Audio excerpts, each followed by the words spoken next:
कभी कभी कुछ घर ऐसे होते हैं जो इंसानों के रहने के लिए नहीं बने। उनकी दीवारें जो सांसें लेती है, उनकी खिड़कियों को देख के आपको लगता है कि वो आपको घूर रही है और उनके अंदर कोई इनविजिबल प्रेजेंस मौजूद हो, ऐसा लगता है। हिल हाउस भी एक ऐसा ही घर था, एक पुराना, ऊंचाई पर बना, अंधकार से भरा हुआ और डरावना। यह घर लगभग 90 साल पुराना था, जिसे एक व्यक्ति ह्यू क्रेन ने अपनी पत्नी के लिए बनवाया था।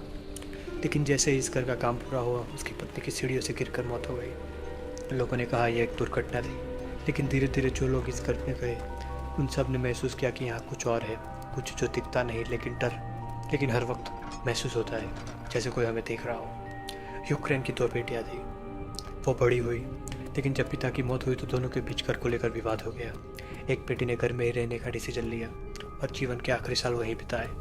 उसकी मौत भी बड़े रहस्यमय परिस्थितियों में हुई। कहते हैं कि उस बूढ़ी औरत की आत्मा अब भी इस घर के किसी कमरे में ठहरी हुई है, और जो भी यहाँ ठहरने आता है वो रातों को उसके कदमों की आवाज़ें सुनता है। धीरे धीरे लोग हिल हाउस के पास जाने से डरने लगे। गांव के लोग कहते हैं वो घर जिंदा है, वो तुम्हें अपने अंदर खींच लेता है। कई सालों तक हिल हाउस खाली पड़ा रहा, लेकिन फिर एक दिन डॉक्टर जॉन मॉन्टेग्यू, जो एक पैरानॉर्मल इन्वेस्टिगेटर था, उसने तय किया कि वे इस घर में जाकर साबित करेगा कि भूत प्रेत जैसी कोई चीज़ नहीं होती। वो अकेले नहीं जाना चाहता था। उसने एक बार में एक एडवर्टाइजमेंट दिया कि उसे ऐसे लोग चाहिए जिन्होंने किसी पैरानॉर्मल एक्टिविटी में काम किया हो। उसे जवाब मिले, लेकिन आखिर में 2 महिलाएं और एक पुरुष उसके साथ जाने के लिए तैयार हुए। पहले थी एलेनोर वेंस, लगभग 30 साल की एक बेहद शर्मीली और अकेली औरत। उसने अपना पूरा जीवन अपनी बीमार माँ की देखभाल में बिताया था, और अब जब माँ की मौत हो चुकी थी, एलेनोर के पास कोई नहीं बचा था। वो दुनिया से बिछड़ चुकी थी, भावनात्मक रूप से टूटी हुई। दूसरी थी थियो, एक जीवन निडर और थोड़ी सी अजीब सी लड़की। वो कलाकार थी और लोगों को भावनाएं समझने में माहिर थी। तीसरा था ल्यूक सैंडरसन, जो हिल हाउस के असली मालिक का रिश्तेदार था, जो थोड़ा आलसी, चार्मिंग और व्यंगपूर्ण स्वभाव का था। डॉक्टर मोंटेग्यू ने चारों को गर्मी में कुछ हफ्तों के लिए हिल हाउस में आने के लिए बुलाया। जब वो चारों वहाँ पहुँचे तो सामने जो घर था वो किसी तानव से कम नहीं लग रहा था। ऊंची दीवारें, तिरछी खिड़कियाँ, अजीब आकार के कमरे और एक ऐसा माहौल जो एक पल भी शांत नहीं था। हर वक्त वहाँ किसी की उपस्थिति महसूस होती थी। पहली रात सब कुछ सामान्य लग रहा था, लेकिन रात के अर्धे कुछ बदलने लगा। एलेनोर और थियो अपने कमरे में थी जब अचानक उन्हीं दीवार से धीमी ठक ठक की आवाज़ आने लगी।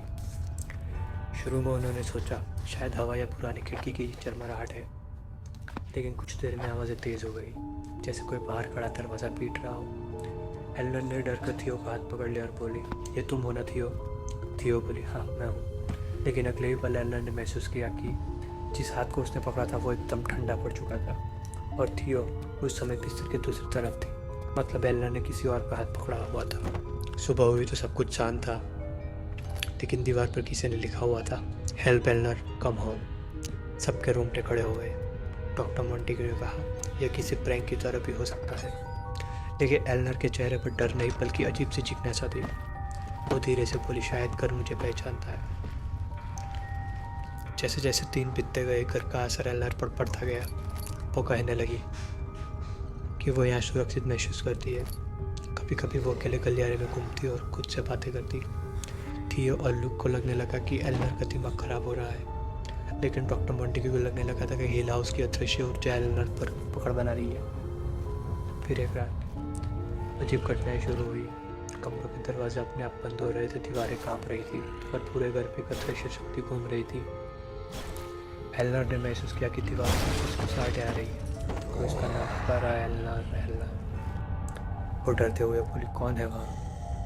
लेकिन जवाब में सिर्फ एक गूंज आई, कम हो। वो दौड़ती हुई थियो के कमरे में गई, लेकिन दरवाज़ा अपने आप बंद हो गया। थियो ने अंदर से चिल्लाया, एलेनोर मत खोलो, और अगले ही पल पूरा कमरा हिलने लगा। सुबह जब सब कुछ सामान्य लगने लगा, लेकिन एलेनोर अब पूरी तरह से बदल चुकी थी। वो अब खुद को हिल हाउस का हिस्सा समझने लगी थी। वो कहती, यह घर मेरा है, यह मुझे छोड़ना नहीं चाहता। थियो और लुक ने उसे समझाने की कोशिश की, लेकिन एलेनोर मुस्कुराई और बोली, मैं यहीं की हूँ और यहीं रहूँगी। डॉक्टर मोंटेग्यू को अब डर लगने लगा कि एलेनोर का दिमाग पूरी तरह से घिस करके वश में आ चुका है। उसने सबको घर छोड़ने की सलाह दी। थियो और लुक मान गए, लेकिन एलेनोर, उसने मना कर दिया। वो बोली, नहीं, मैं कहीं नहीं जाऊंगी, यह घर मुझे नहीं जाने देगा। सबने ज़बरदस्ती उसे घर से बाहर निकाला। वो रोती हुई अब कार में बैठी और धीरे धीरे गाड़ी आगे बढ़ाई। लेकिन जैसे ही वो हिल हाउस के गेट से निकलने लगी तो उसने ब्रेक की जगह एक्सीलेटर दबा दिया और गाड़ी तेज़ी से उस पेड़ से जा टकराई जो घर के सामने खड़ा था। गाड़ी चकनाचूर हो गई और रेनर की वहीं पर मौत हो गई। डॉक्टर मोंटेग्यू ने बाद में अपनी रिपोर्ट में लिखा, हमने उसकी चीख नहीं सुनी, शायद पर ने उसे अपने अंदर समा लिया हमेशा के लिए। कहते कि उसके बाद जब भी कोई हिल हाउस के पास जाता है उसे एक धीमी सी किसी स्त्री की आवाज़ सुनाई देती है, मैं घर आ गई हूँ। और उसके बाद हवाएं थम जाती है, दीवारें सांसें लेने लगती है और घर फिर से जिंदा उठता है। हिल हाउस आज भी वहीं खड़ा है, ना बूढ़ा हुआ ना टूटा। उसकी दीवारें आज भी देखती है, उसकी खिड़कियाँ आज भी सुनती है। और जो भी उसकी सच्चाई जानने की कोशिश करता है वो कभी पहले जैसा नहीं लौटता, क्योंकि कुछ घर सिर्फ ईंटों से नहीं बनते, कुछ होते आत्माओं के अंगों से बने हुए। और हिल हाउस इन सब में सबसे अव्वल स्थान पर है और हिल हाउस सबसे आगे है। दोस्तों इस कहानी के ऊपर ऑलरेडी एक वेब सीरीज़ बनी हुई है नेटफ्लिक्स के ऊपर जिसका नाम है the hunting of hill house. आप जाके उसे देख सकते हैं। और अगर वीडियो पसंद है तो वीडियो को लाइक कर दो और चैनल को सब्सक्राइब कर देना। तो मिलते हैं अगले वीडियो में।